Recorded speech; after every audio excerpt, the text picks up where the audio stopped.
Capítulo 11.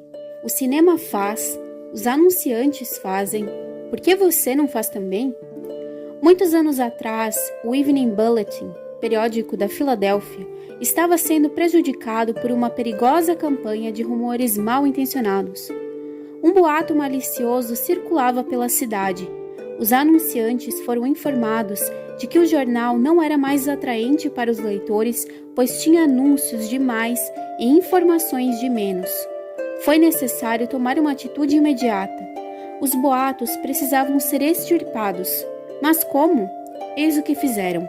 O Bulletin montou uma compilação com assuntos de todos os tipos de uma edição regular publicados num dia normal, classificou o material inteiro e publicou-o em um livro chamado One Day, um dia, com 307 páginas. O problema era que o Bulletin havia reunido aquelas mesmas notícias e artigos de um único dia em um jornal impresso e vendido o conteúdo não por muitos dólares, mas por alguns centavos.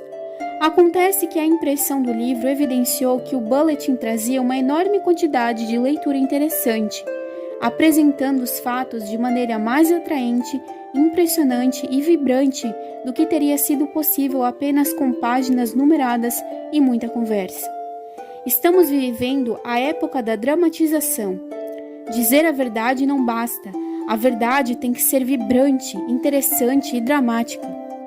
É preciso ser um showman. O cinema faz isso, os anunciantes fazem isso, e você terá que fazer o mesmo se quiser receber atenção. Os organizadores de vitrine conhecem o poder da dramatização. Certa vez, os fabricantes de um novo veneno para rato incluíram 2 ratos vivos no material entregue aos comerciantes para colocar na vitrine das lojas. Na semana em que os ratos ficaram à vista cuidando de sua vida, o público adorou. As vendas cresceram 5 vezes. Excesso de fala é cansativo, é ineficaz. Todos preferem a ação dramática. Por exemplo, a National Cash Register Company descobriu que a dramatização era a melhor maneira de transmitir ideias a seus vendedores. Certa vez, a empresa organizou uma convenção de 3 dias em Dayton, Ohio, e gastou uma pequena fortuna para levar até lá seus vendedores de todas as partes do continente americano. E os vendedores agradeceram às estrelas por não terem que escutar ninguém falar de vendas. Uma convenção sem falação. Todas as ideias foram apresentadas como pequenos enquetes e peças. Jim Emmons, um de seus funcionários, contou como usou esse recurso durante uma demonstração de vendas. Na semana passada, fiz uma visita a uma mercearia de bairro e vi que as caixas registradoras usadas na saída eram muito antiquadas. Eu me aproximei do dono e disse que ele estava literalmente jogando dinheiro fora cada vez que um cliente entrava na fila. Nesse momento, joguei um punhado de moedas de 1 centavo no chão. Ele prestou mais atenção na hora.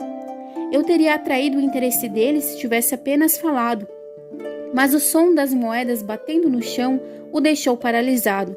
No fim, consegui que ele encomendasse novas máquinas para substituir as antigas.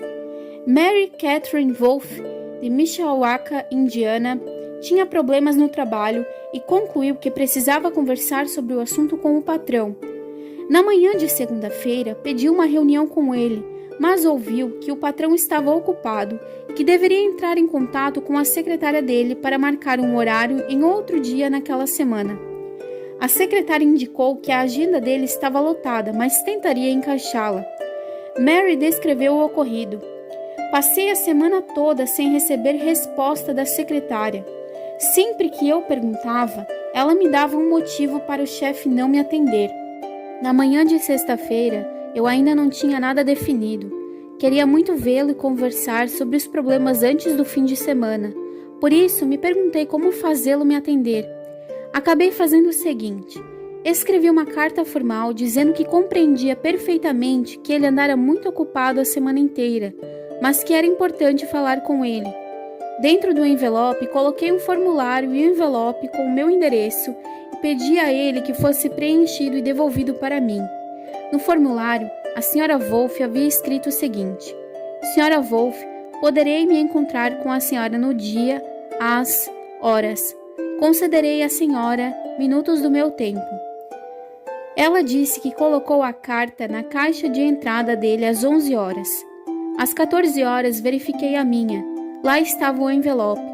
Ele mesmo havia preenchido, indicando que poderia me ver naquela mesma tarde e que me daria 10 minutos de seu tempo. Eu me encontrei com ele e conversamos por mais de 1 hora. Meus problemas foram resolvidos. A senhora Wolff admite que se não tivesse dramatizado o fato de que queria muito falar com o patrão, provavelmente ainda estaria aguardando uma reunião.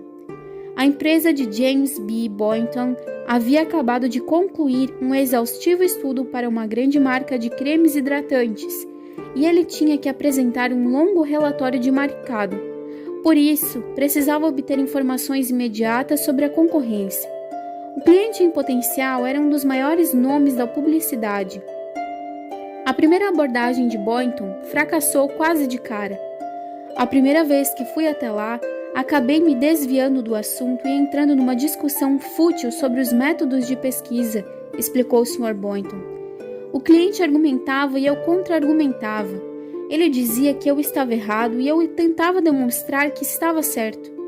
Quando finalmente consegui provar, satisfeito que estava certo, o tempo havia acabado, a reunião tinha chegado ao fim e eu ainda não havia produzido qualquer resultado. Ele continuou. Da segunda vez, deixei de lado as tabulações, os números e os dados e resolvi dramatizar os fatos. Quando entrei no escritório, ele estava ocupado ao telefone. Enquanto concluía a conversa, abri uma maleta e pus 32 potes de creme hidratante sobre sua mesa. Eram produtos que ele conhecia, concorrentes de sua marca. Em cada pote, coloquei uma etiqueta com os resultados da investigação. Cada etiqueta contava a história de uma forma breve e dramática. O que aconteceu? Não houve discussão. Ali na frente dele havia algo novo, diferente. Ele pegou 2 potes e leu as informações nos rótulos. Começamos uma conversa amigável. Ele fez mais perguntas, demonstrou interesse. A princípio, me concederia apenas 10 minutos para apresentar os fatos, mas os 10 minutos se passaram, 20 minutos, 40 minutos. Ao final de 1 hora, ainda estávamos conversando. Eu apresentava os mesmos fatos que havia levado na primeira ocasião, mas dessa vez usei a dramatização e criatividade. Fez toda a diferença. Princípio 11. Dramatize suas ideias.